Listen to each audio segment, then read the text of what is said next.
Welcome, everybody, to another session or episode of the Career Talks podcast. This is session episode, whatever you want to call it, here on LinkedIn Live, number 44 or 3. I never keep count. Doesn't matter because the guests are phenomenal. That's what you come here for, to get actionable advice for your career, not only for your career, but also your personal life. And before we get started, if you've seen the flyer, super excited about bringing this gentleman on. But wanted to thank the sponsor for tonight's episode is Agape Career Counseling Group, where they do HR and small business consulting. So they are here based in the Tampa, Florida area, led by a good friend of mine, Deborah Russell. Agape Career Counseling Group. Appreciate the support always. You can find her on agapeccg.com. So let's get into it.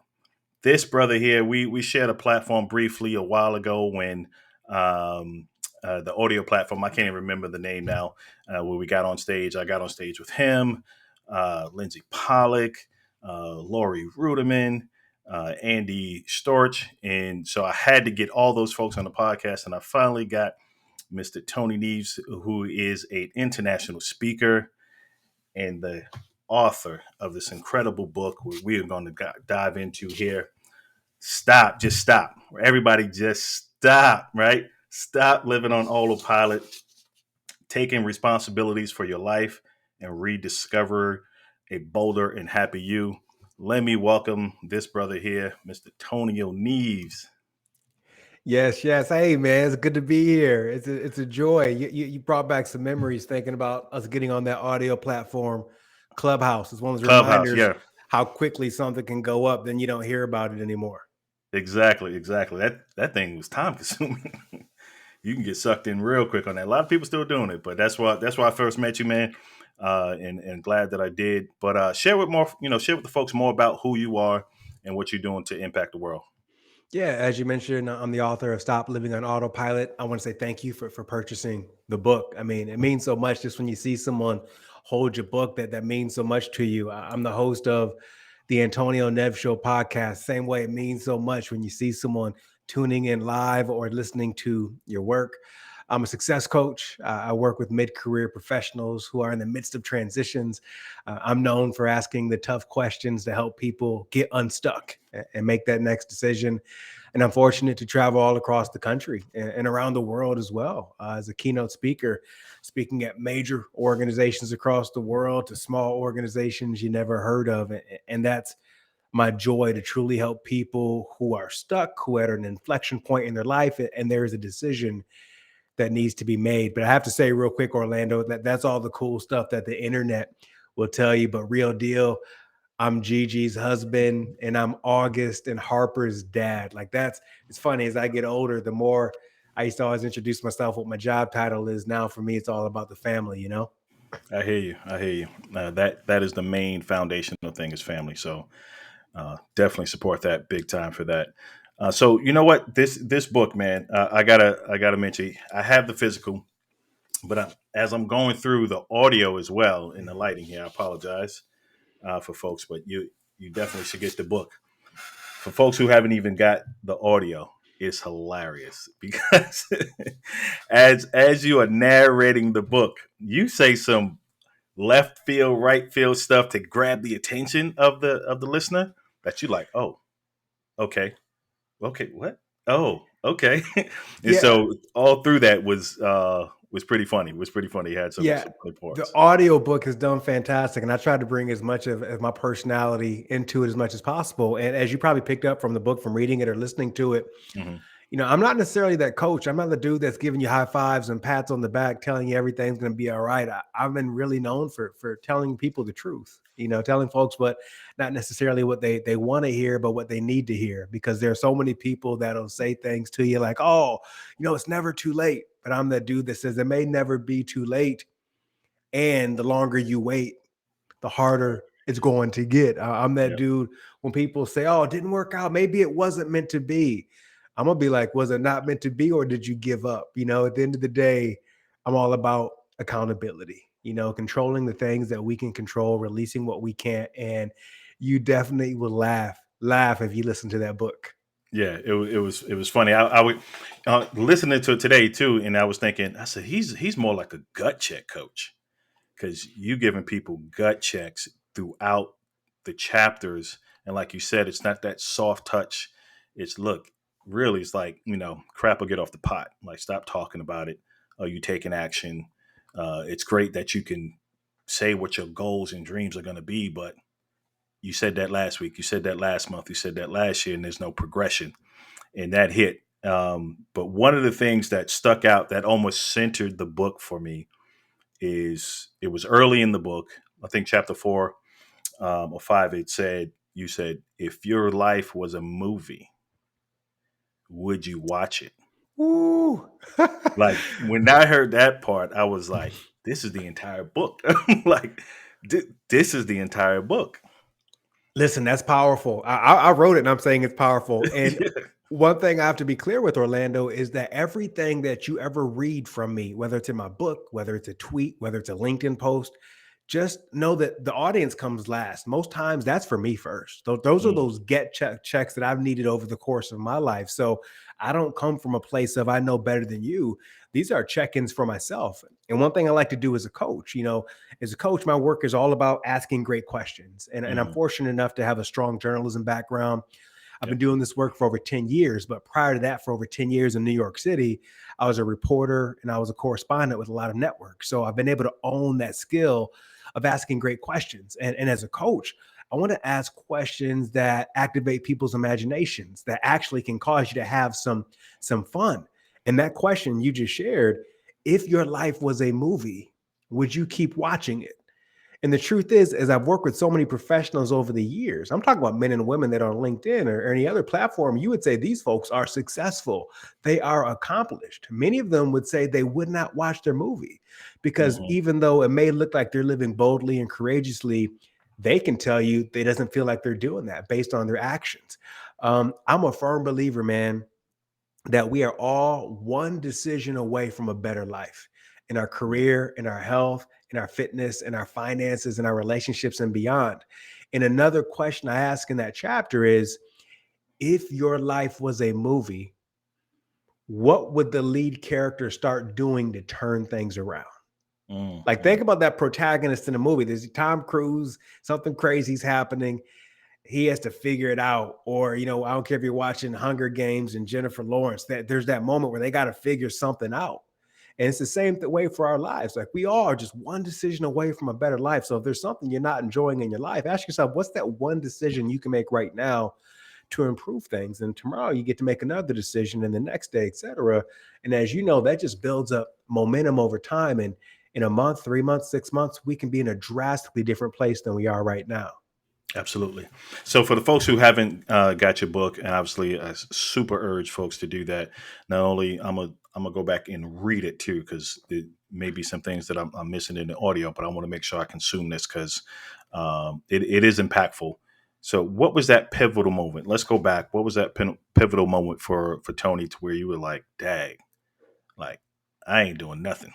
Like it's not working." Which one we talk about? How much time you got? Let's go. Well, one thing I like to do also in my work is if you read my book, I'm not the hero. Like, you see some Mhm. some desolate moments in my life, and there are a few. I can think back to way back to Yeah. 2004 when I got fired from a really high profile job on Nickelodeon when I was hosting a kids television show every single day.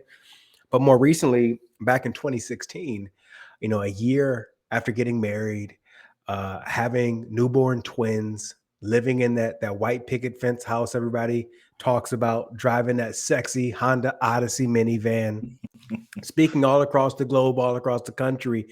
People would have assumed that Antonio Neves was living the dream. Tony's doing it. But the internet, as you know, the internet tells a story. It can never tell the whole story because behind the scenes, my life was straight up a hot mess. My wife and I were crazy in marital counseling, getting fired by counselors. I mean, they fired us, man. Normally you fire Right. counselors. Right. They were firing us. Like, nah. I was struggling to connect with my kids. I wasn't raised with a father around my whole life, so I really didn't know what it was like to be a Mm. father. I was trying to figure that out in real time. I'd gained 30 pounds of weight from emotional eating, and I grew this big beard to hide the weight gain. And for anyone watching, listen, beards do not hide the weight gain. It just it's just a big face with with the beard Fur on on it. it. Yeah, with fur on it. Found myself drinking in the evenings a little bit too much. And one of the main reasons why this was happening is because I had stopped being bold.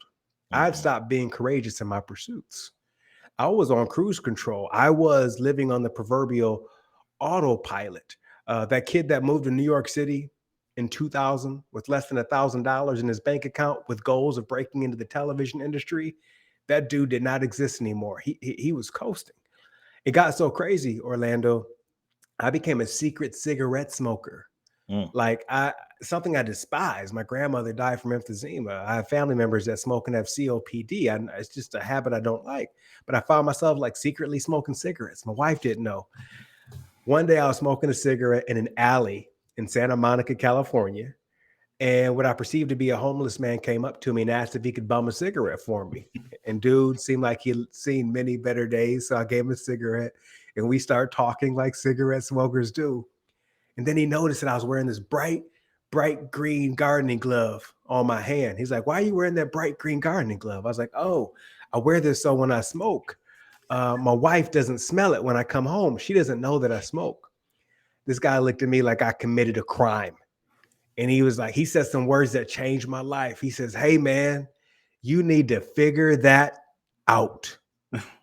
You need to figure that out." Here I am, allegedly super successful, doing great, which technically on paper it was, but there was something fleeting that was missing. And that moment right there, that this man telling me I need to figure things out, was that moment that kind of turned things around for me to take accountability to right the ship in my life. And though many people out there may not have secret cigarette smoking habits or other things, a lot of people relate to that story in the book because they realized they reached a point in life where they may be quote unquote successful, but they're no longer playing to win.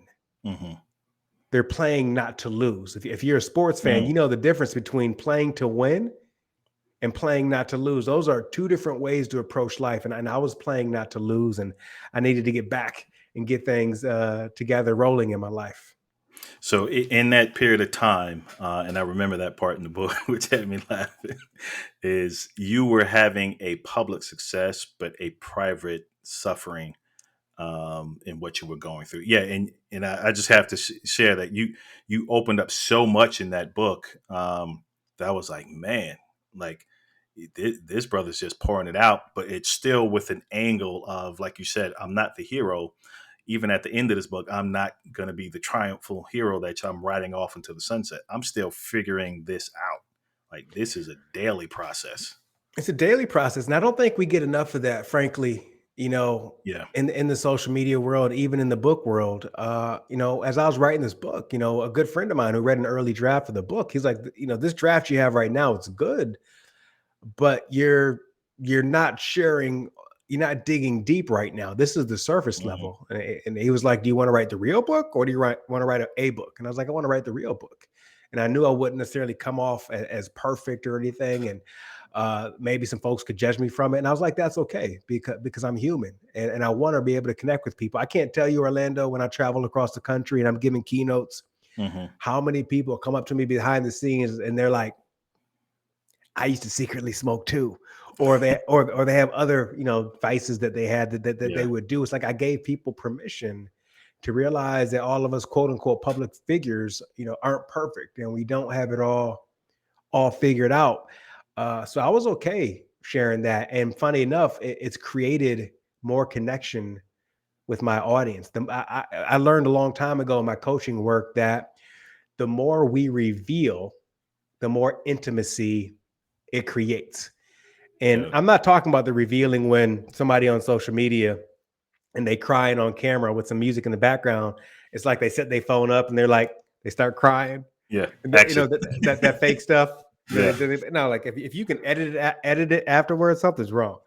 But that real raw, and I found that creates connection. That's good, man.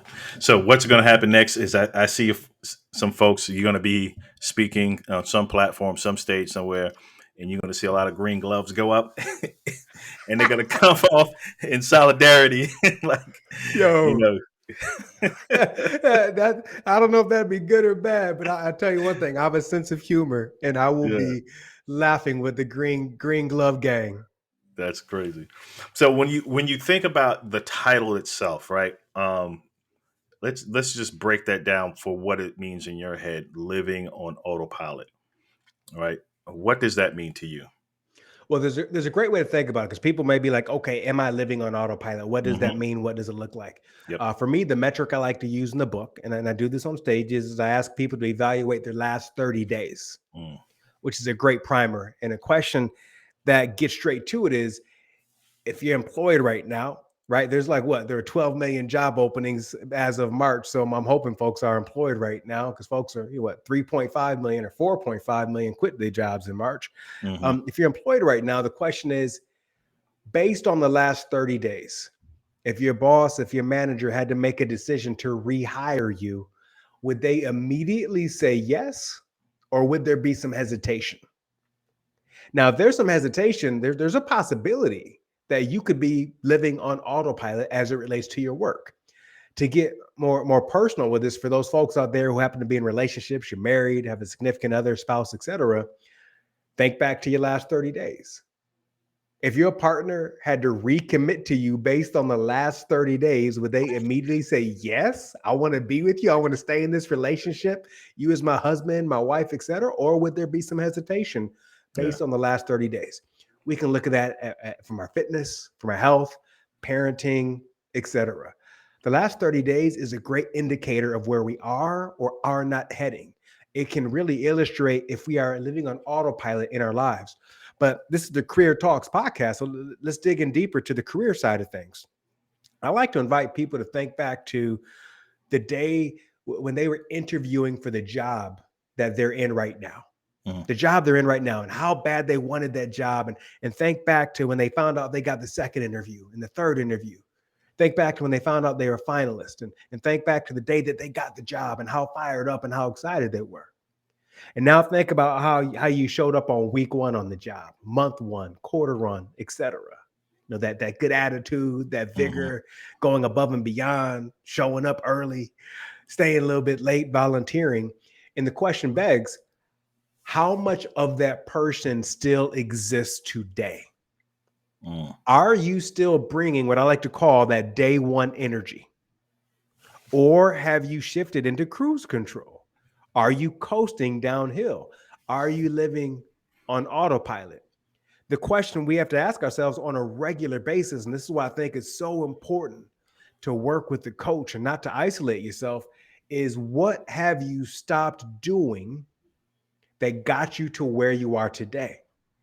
When I found myself living on autopilot, secretly smoking cigarettes and all the things that I used to do to make my way in my career, the extra effort, the relationship building, mm. and I can go above and beyond.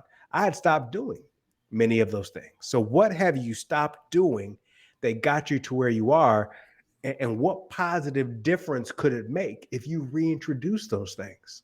I mean, even like if you just think back to if you're in a relationship, remember during the dating process early in the relationship how you showed up, like, right? Remember that attention to detail, right? Writing little Yep. notes, giving cards, really listening to the answers to people's questions, scheduling events in advance. Now all of a sudden, what you want to eat tonight?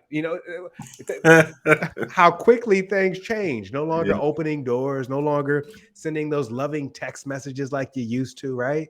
Like all it takes is some slight shifts to make a big difference. So that's what living on autopilot can look like.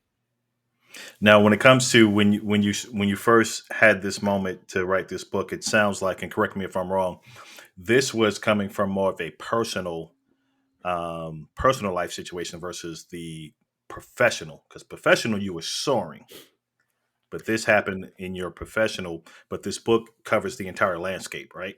It's just Yeah, your it life. it came from a personal place, but I also did notice some of the coasting on the professional side as Mm, well. And okay. interestingly enough, many of my coaching clients I work with, these are super successful men and women. These are men and women that have titles like director, vice president, senior vice president, etc. And funny enough, Orlando, by the time they found me, they got the big job, they got the big position. But guess what?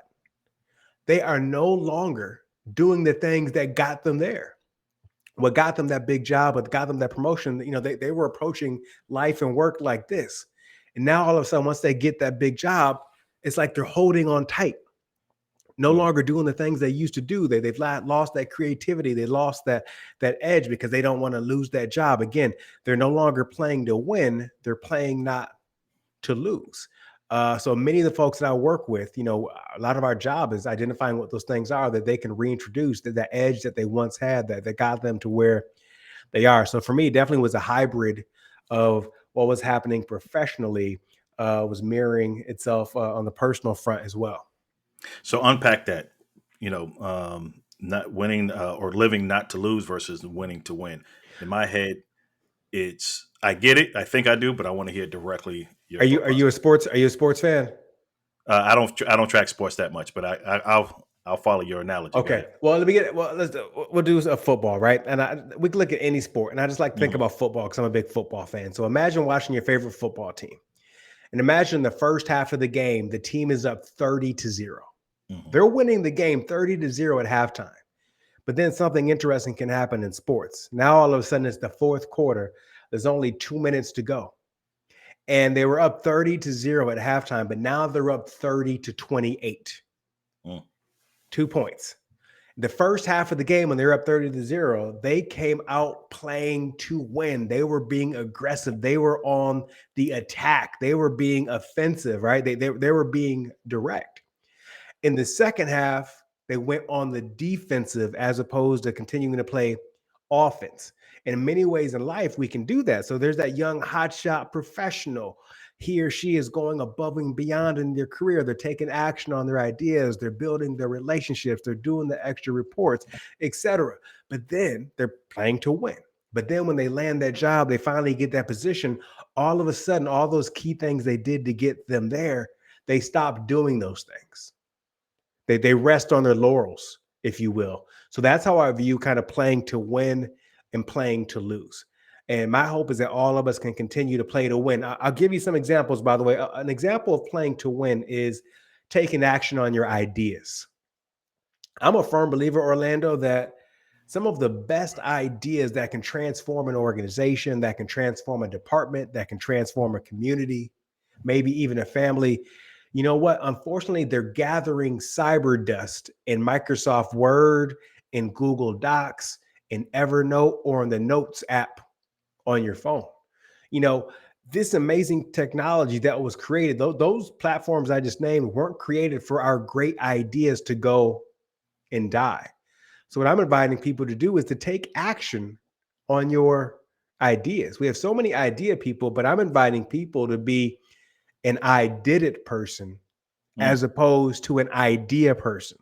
Those are two different things and two different ways to approach life. I think another way we can look at playing to win as opposed to playing not to lose is to, I like to say, use the ingredients that you have. Quick example, years ago, I remember a dear friend of mine, a great chef in New York City, wanted to make a dish.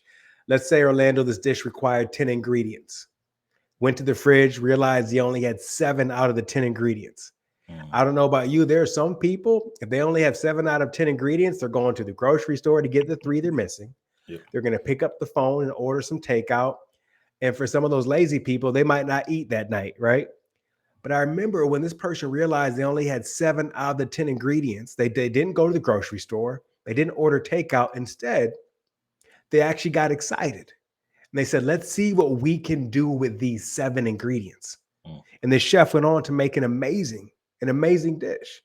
You know, in society, especially when I go into organizations, the consistent refrain I hear from a lot of staff members and employees is there's so much time spent on what we don't have. We don't have the right people. We don't have the right budgets. We don't have the right software. We can go on and on and on. And the question as a coach that I always like to ask is, well, I hear what you don't have, but what do you have? What do you have? And what you do have, how can you find a way to use that to your advantage? You Mm. know, funny enough, as a business journalist, my last 3 years in television, I worked with NBC in New York City, and I was able to interview all these amazing CEOs, executives, and entrepreneurs. And I learned one of the consistent themes I learned from that show over 3 years was that sometimes the biggest breakthroughs came from people's constraints. It was the constraints, the limitations that caused creativity to happen because they didn't have the big budgets, they didn't have the big softwares. So it caused them to get creative. And that's why we keep hearing that word innovation, right? That's why the upstarts make things happen. It's not always the folks who've been around for a minute that make things happen. Wow. So when it comes to the playing not to lose, and correct me if I'm wrong, I when I hear that, I get the sense that people are playing with a desperation Ooh. versus an intent and a focus.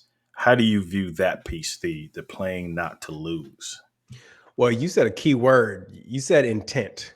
Hmm. And most people, sadly, and I see this as a coach, don't have intent. Mm. They just wake up and start going. In many ways, a lot of people, and the reason why a lot of folks in mid-career, and I look at mid-career as you're nowhere near the beginning of your career and you're nowhere near the end. Hmm. That could be a 29-year-old and that could be a 51-year-old, right? Mid-career, nowhere near the beginning and nowhere near the end. I should rewind a little bit and say that I think so many people in society, they get stuck in good jobs, right? The good job everybody tells you to go get. But there's a bit of a downfall to those good jobs because you never ask yourself if you truly want that good job. And it can continue to catapult you up doing good, but you don't know if you truly want that job. It always blows me away when I used to speak a lot on college campuses years ago. And I remember I'd speak to students and I'd ask them what they're majoring in. And I'd say, great, you're majoring in whatever. Tell me, why are you majoring in that? And they're like, well, US News and World Report said this degree would be in demand the year that I graduate. Or right? Or they'll be hiring in this field. And it's no wonder like workplace engagement is low because people are in fields and selecting majors just based on what's going to be available, not necessarily what they want. So it goes back to the word intent. Most people are just going like they're on the highway, not paying attention to where they're going. So as you can imagine, they find their way off off course. Then they can find themselves playing not to lose. Again, just going with the flow. But when you have that opportunity to identify kind of what that North Star is for you, what's most important?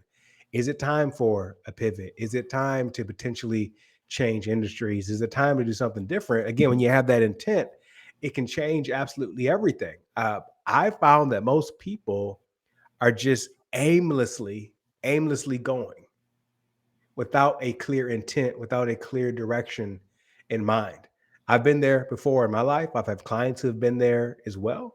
Does it mean that we know exactly where we're heading to? No, but I think it's good to have an idea where you would like to go. That way you don't end up too far off track. It's funny you said that. That kind of good job. It reminds me of the Les Brown quote.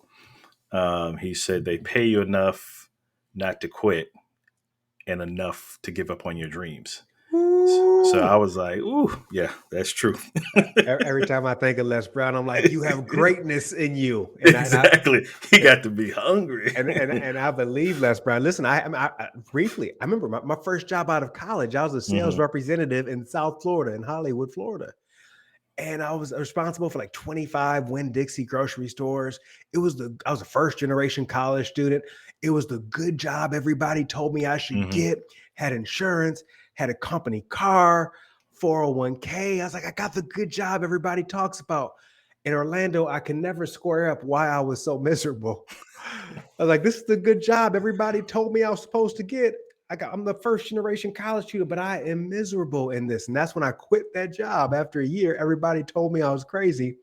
And I moved to New York with less than $1,000 to pursue working in the television industry, which I really wanted to do. It took 3 years to get a break, to find my break after that move. But good jobs, especially right now around college graduation season, Hmm. students have to be careful what they decide to go with. Yeah, as I'm shaking my head, you're saying it live now. As I remember hearing it in the audio, I'm like, okay, yep, I remember the story he's sharing in the book. But talk to me about the awareness of the people you coach. Are they even aware that they're living on autopilot? Well, by the time they definitely engage with me, they are, Hmm. because they know that something is a little bit off. Again, these are men and women that are successful by societal standards. These are managers, these are directors, vice presidents, senior vice presidents, etc. But they're starting to have some doubts about the path that they're in. They're starting to have some questions. They're wondering if they missed their big opportunity. They're wondering if they have played it safe. They're wondering why Mm-hmm. they feel like they're in a bit of a funk right now, even though everything looks okay. Uh, they wonder if this is quote unquote as good as it's going to get. Some people are even asking themselves, like, is this really what I want to be doing with my life? What's interesting is that these people, for all intent and purposes, are successful. So they don't feel comfortable saying this necessarily out loud to anyone else, or sharing it in their LinkedIn or their LinkedIn updates or anything, but it's some internal stuff that's going on. So they're starting to ask some questions, and some of them are starting to see things in their performance at work, or maybe even in some of their relationships at home. They feel this overriding angst, a bit of an anxiety, and they'll come across a book like mine or someone else's, or listen to my podcast. And I think I'll talk to them in a way that they can connect to. They'll hear some things that sound familiar when I share some of my story or some of my client's story, and they want to get curious. And so, when I onboard them and work with them, I have a specific, coaching process that I use, that kind of, with the journalistic process that unpacks where they are, where they want to go. And we build that roadmap to get there. And it's challenging. It's challenging work. Like, it's not just a pat on the back kind of work. Like, these folks truly have to show up, truly have to commit. And I think a lot of it, funny enough, is getting people to recommit to their dreams. And you said the word Mm-hmm. dream earlier, as you referenced Les Brown. And I think the older we get, the more responsibilities we get, et cetera. People, they stop dreaming. And I think something sad happens when people start dreaming. And, I invite people to bring those dreams back alive and identify what those are. What are some of those dreams that they forgot? Are there some things that we can pursue? What would that look like, et cetera? And by the way, the work that I have with people isn't just about people quitting their jobs. It's not Right. about finding new jobs, changing industries. Some people end up fully recommitted to their current job, to their current role. And it's like they step into it with brand new eyes that they didn't have before. So most people know that something is off. They're feeling that kind of proverbial kind of tap on their shoulder, like, Hmm. Hmm. I don't know if this is it. And they get curious. And let's be clear, man, it takes a lot of courage to Yeah. work with a coach. It takes a lot of courage to go see a therapist. So I applaud these folks, and I can tell you right now, my email inbox is full. With people, and I consider it a real honor to get to work with these folks. So, if you can share a story, obviously without revealing too much, of some of the things you've uncovered from folks that you've coached. And doesn't have to be career. It can be just, hey, someone recommitted to their marriage or recommitted to their faith or whatever it may be. But what are some stories that you can share with us after working with you that you've seen a shift in folks? Yeah, I think one of the big shifts, as we mentioned earlier, is as folks start dreaming again. I know that Mm-hmm. sounds a little bit Pollyannish, whatever, but people, when they recommit to their dreams, they come back alive again. When they can reconnect to why they're doing what they're doing, there's a twinkle, that there's a kid that shows up again, that Hmm. disappeared a long time ago from the burdens of life and certain responsibilities. So it's fun to see dreams activated again. It's fun to see people start to play to win again. As I mentioned earlier, we identify those things that they once did, that got them to where they are in their career, that for whatever reason that they ended up stop doing. And when they're able to identify what those things are they do to play to win, those can lead to huge successes. You said something pretty interesting a second ago. Like, believe it or not, what most people come to me with is, I like to call it, the leaf on the tree. That most people come to you with a leaf on the tree. I don't have as much job satisfaction as I used to. Like, okay, that's the leaf on the tree. My job as a coach is to ask great questions, is to pull back from the leaf to the branch, right, to the trunk, and then hopefully down to the roots to find out what the real issue is. And whatever their issue is that they're having, all those things, as you referenced, are connected. I've definitely seen marriages improve from doing this work. I've seen connections happen with kids. I've seen people get new jobs as well from digging deep and being willing to Mm, share some things to reveal more that they previously were unwilling to reveal. And for me, it's kind of like magic. Um, I think overall, I'm just thinking about some examples. mhm, The word accountability comes up because when people are willing to be honest with themselves, it's really easy nowadays to continue to lie to yourself. mhm, I'm not that out of shape.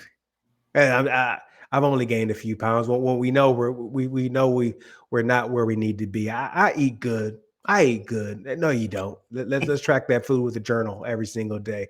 I work hard at the office, and when you ask them real questions, like when people are honest with themselves about how they can shift, how they're truly showing up when they're humble enough to do that, it can spark real change. Look, I'm a firm believer that no one owes us anything, but we owe ourselves absolutely everything.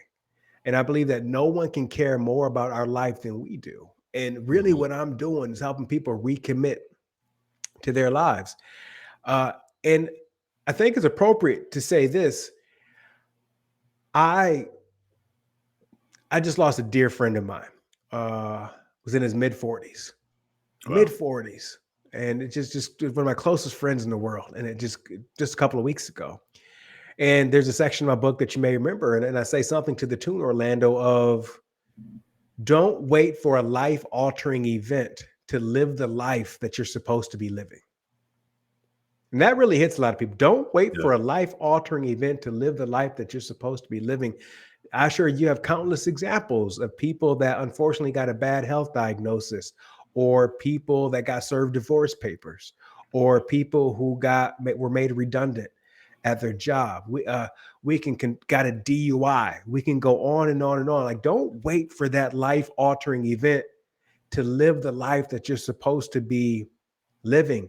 If it's time to pivot, let's start taking the proper steps to pivot, to make sure you have a plan, to make sure you're not putting your family at risk, etc. Don't wait for that diagnosis of diabetes to get your health back on track. Don't wait until your spouse is at appointments with lawyers getting ready to serve you divorce papers. There are things we can do right now. As we mentioned at the top of this, we're all just one decision away from a better life. And so people come to me from a coaching perspective, and they're feeling that. Not that they're on the verge of any health problems or anything, but they realize the stakes, especially after the past 2 years, the stakes are higher than ever. I think one thing that the pandemic revealed for so many of us, Orlando, me included, is how much time we wasted. Yeah. Like prior to the pandemic, we were like, oh, all the trips we wanted to take, all the Mhm. dinners we wanted to have, travels. I mean, all these things that I can't wait to do them. We never did them. It's that Spanish proverb that says tomorrow is often the busiest day of the week, right? Mm. Because we'll always get to everything tomorrow, but we're not doing it today.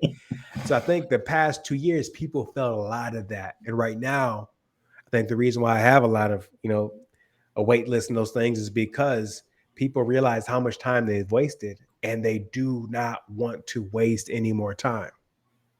So are you now seeing, it's a two-part question, a sense of urgency, and then two, what are some of the common themes that you're seeing with folks once they've kind of woke up from this autopilot mode? Is it something, and it can be across anything, right? Health, career, relationships.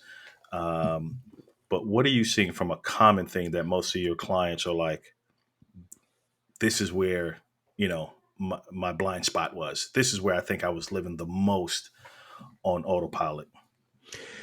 Yeah, urgency, I would say 100% is at an all-time high. Not necessarily a bad urgency, but from a perspective of this is my one life, and I want to Yeah. get as much out of this as possible. I want to be fully present for all of this, as a human being, as a family person, as a professional, etc. Who knows when the next worldwide pandemic is going to happen. And I don't want to say, I wish I did X. I wish I did Y. I wish I did Z. People are recommitting to what's most important in their life, their marriages, their work, etc. You know, we always talk about commitment so much, but one thing we don't talk about, Orlando, enough is recommitment. Like once you commit, you have to recommit every single day to what's most important. Something else that's really coming out of this are relationships, right? I think the older a lot of people get, unfortunately, the more we tend to isolate ourselves. Prior to the pandemic, there was an epidemic of loneliness.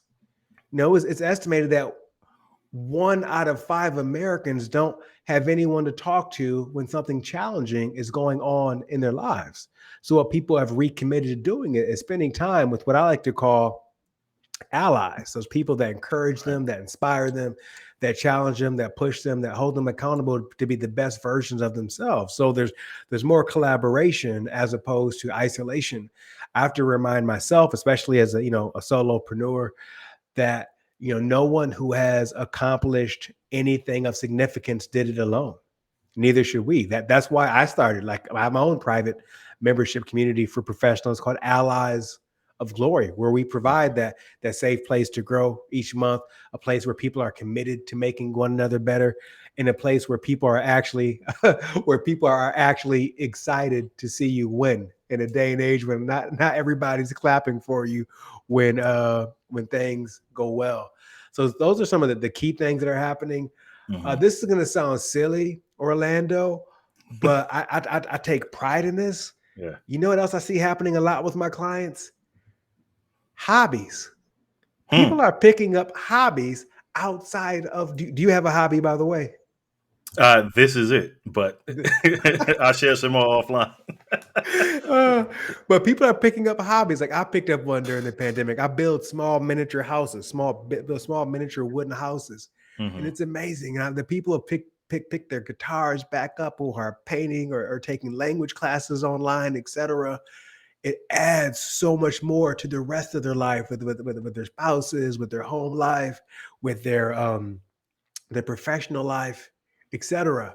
I'm seeing such a high number of people finishing stuff, which is amazing. Not just work stuff, but life stuff. You know, in many ways, I think so many people have projects they're working on. This project is 80% complete. This project is 32% complete. This is 68% complete, but nothing's getting done.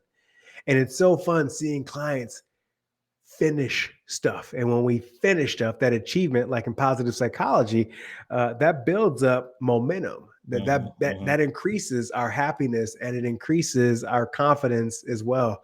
So there are a variety of things that folks are getting. I think not just from the book, from our work together, etc. Yeah, I like to tell myself and try to tell myself as often as possible is the enemy of procrastination is progress, right?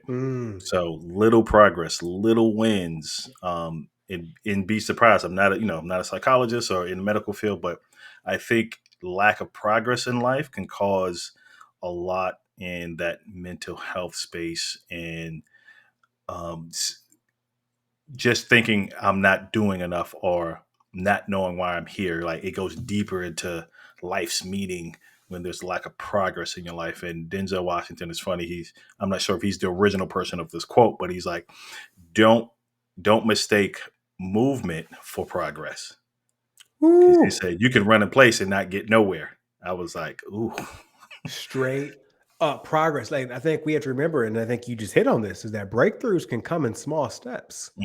Like there are really busy people that I work with and they want to pursue some other outside endeavors. And sometimes when I give a simple suggestion of, hey, just allocate yourself 15 minutes today for that. And they're like, 15 minutes, that's nothing. That's not enough time. Well, add up 15 minutes a day over the course of 30 days.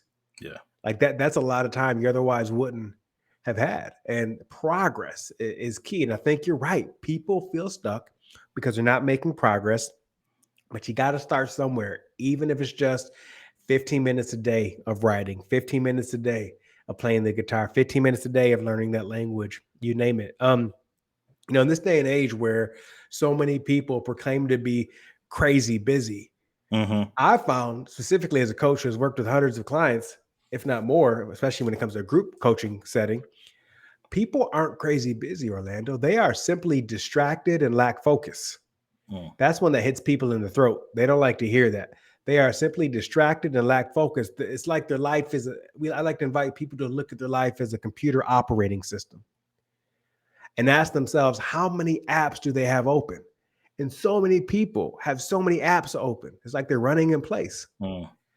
And as you know, if you have a lot of apps open on your computer at the same time, especially when you're doing a live stream, it slows down the Yeah. processing speed. It leads to glitches. Worst case scenario, it can lead to a crash. A lot of people crash these past couple of years. So a coaching suggestion I have for people is to get a blank piece of paper. And this is in the book, this exercise. Write down all the open apps in your life, personally, Mm. professionally, volunteer, etc. You name it. And let me tell you something, a piece of paper will fill up so quick. Then I want you to look at that and ask yourself, which of these apps are essential? Are essential, must stay open? Which ones can close for the time being? Which ones can be minimized? It makes me think about a quote that's attributed to Jim Collins, the author of Good to Great. And he says, Mm. if you have more than 3 priorities, then you don't have any. Wow. Think about Wow. that. If you have more than 3 priorities, then you don't have any. That's why I always laugh when I go into organizations. I'm sitting in on strategy meetings and I'll hear a leader say something to the tune of, and here are our 13 priorities for the second quarter. And I'm like, I don't know, bro. I don't know if these 13 priorities are going to happen, man. It's going to be hard to keep these folks focused on 13 different things. It'd just be his or hers 13, not the team's 13. They're like, I'm not with you, but I'm gonna stay quiet because I need my job. Those are yours. Those are your priorities, Yeah. exactly. Oh man, the time is flying by. So, what I want to do, let me just first say that this has been one of the second reasons why I wanted to have you on is just that I knew this conversation be therapeutic in nature, cathartic, and kind of self-reflecting. So I appreciate that. In the book, again, it dives deep. I encourage folks to not only just buy the book, but listen to the audio, then read the book, or whichever two you want to do it. Do both. 'Cause I think you're miss um, who you are, who Tony is, and how he shares on the audio, and it comes across. And I think everyone can find themselves in this and in your past experience, and just through life and growth. So I appreciate you for sharing this book and this gift. But share with us, Ally. You touched on it earlier. Talk about that program and how's that helping folks? Yeah. So the backstory on Allies is I was a collegiate athlete. I ran track and field at Western Michigan University. And after 2 years of being on the team Orlando, I was doing horrible. And then the reason why I knew I was doing horrible is because one day my head coach came up to me at practice and said, "You're doing absolutely horrible." He let me know. But he pointed something out to me. He says, "Hey, I don't know if you know this, but we have 2 All-Americans on our team." And he pointed these 2 guys on the track. One would go on to compete in the Olympics, and another one would go on to compete in multiple world championships. And he said to me, in the 2 years you've been on this team, not once have I seen you spend any time with them. He said, instead, you're hanging out with those guys. And he pointed over to the high jump mat where a lot of my teammates are laughing, having a good time. Not bad people, not committing crimes, just not all Americans. And that ignited something in me. And it was my first entry into thinking about allies and thieves. And I look at thieves as people that don't encourage you, that don't inspire you, that don't challenge you, that don't push you, and don't hold you accountable to be the absolute best version of yourself. Thieves are those people that my friend John Gordon, the author, calls energy vampires, because when you spend time with them, they wear you out. Thieves are those people that always have drama going on in their lives. You know those people, you call them, you say what's up, and the first thing they say is, "You're not gonna believe what just happened to me." Drama. Like, why are things always happening to you and nobody else? But allies, I like to call them allies of glory, are those men and women that do encourage you, that do Mhm. inspire you, that challenge you, that call you up, that push you to be the absolute best version of yourself. When you're around them, your energy increases. It doesn't decrease. They don't have drama going on in their lives. They have good things going on in their lives. So I just invite people listening or watching to think about the 5 people you spend the most time with and ask yourself a simple question. Do they make you better? Do the 5 people you spend the most time with, do they make you better, or do they allow you to sit standing still in the status quo, in the muck, and living on autopilot, in cruise control, right? Or and coasting. And so one thing I found with my book, I have a whole chapter on this, Orlando, called Build Your Team. And I talk about how to identify allies, who these amazing men and women are. And the biggest feedback I got was like, Antonio, I hear you. This is great, but I don't have these people in my life. Where can I find them? They're not in my community. They're not my colleagues. And so I decided to create something. So I created Allies of Glory. It is a private membership community online for professionals where essentially we are committed to making each other better. It is a place to grow. It is a place to be celebrated. It's a place to share your expertise. Each and every month, I do an original professional personal development training. I have an expert session each month with big names in the career professional development space. We do office hours as well. We have a community online where they engage, support one another, share expertise, all these types of learnings, etc. And it's just a couple of months in right now. And it is so fun to watch these people come together from different parts of the world to learn together, to grow together, but most importantly, to support one another. It's a reminder to me that how many people, when they get news, they don't have a lot of people clapping for them. They don't have a lot of people sending text messages, giving them high fives. They don't have people encouraging them. So it was so fun. It's so fun to create this online community where that happens while we're growing together. It's a lot of fun so far. Allies of Glory. Love it, love it. And you can find that on your website, right? Yep, you can go to my website, theantonioneves.com or alliesofglory.com. Love it, man. Love it. I want to be mindful of your time. I know you said before we got on, you had a long day, so I want to make sure you get back to your family. One last question. What's your daily mantra that gets Tony going? Good question. One, let me say, I said something about allies and thieves. I said how allies give you energy and thieves wear you out. I want to let you know that this time is giving me energy. This has empowered me. So I want to say thank you for how you show up. Even though it's been a long day, I'm not complaining. I'm happy to be here with you. So thank you. The mantra that gets me going, that's a good one. I'm gonna think about this for a second. Forgive me, Orlando. I want to think Nope. about this.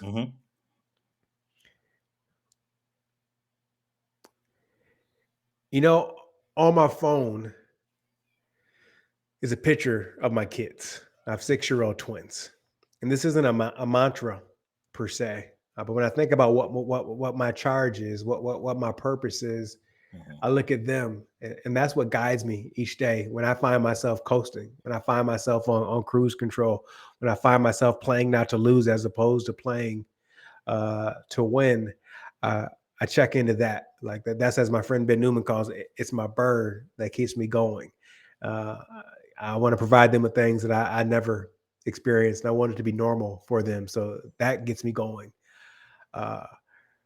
But I said something earlier that sticks with me, and my wife always laughs at this one. But it's like I always say, hey, no one owes you anything, but you owe yourself everything. No one owes you anything, but you owe yourself everything. I posted something today that got a lot of love. I said, most people won't read your book, but some people will. Most people won't listen to your podcast, but some people will. Most people won't buy your products or services, but some people will. Most people won't support you, but some people will. And I think it's our job to focus not on the most, but to focus on those some who are there with us on this journey. And I have to remind myself that no one owes me anything, but I owe myself everything. I woke up today, man. I woke up. I'm here. As I mentioned to you, I have a dear friend of mine I just lost to a heart attack a couple of weeks ago. And let me tell you, man, I'm here, and I'm gonna show up and be so thankful for that. Just like I'm thankful to have this conversation with you today.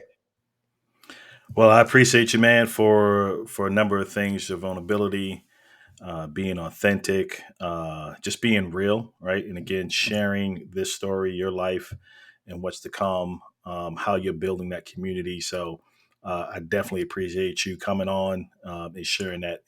This was a personal thing for me, and I knew that this conversation would lead to what it got me. It has me supercharged. I'm like, man, yeah, these autopilot pockets that you're revealing, I'm in them. Yeah. And I just got to shift into gear. That's all I'm gonna say about it. But I appreciate you, brother. I'm gonna close this out with a quick video chat with you, 2 seconds behind the scenes. But we'll close it out there. We'll Thank you. close it out there.